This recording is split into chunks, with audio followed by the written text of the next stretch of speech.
and corrected form. BJP State President Ernest Maury on Friday informed that the party will release its candidates within February 2nd. Talking to reporters after the State Election Committee meeting, Maury said that they have already prepared the list and it will be immediately sent to Delhi. According to him, the Central Parliamentary Committee will meet on January 31st to take a final call of the party candidates for upcoming assembly polls. The BJP state president said that they will urge the party's central leadership to release the names of the party candidates at the earliest.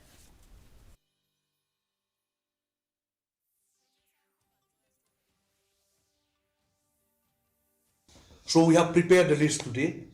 We are going to send to Delhi immediately. And within the 2nd of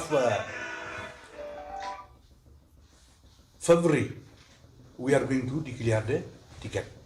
So we will send all the name to Delhi, and the Central Parliamentary Board Committee, they will decide the final name of the candidate.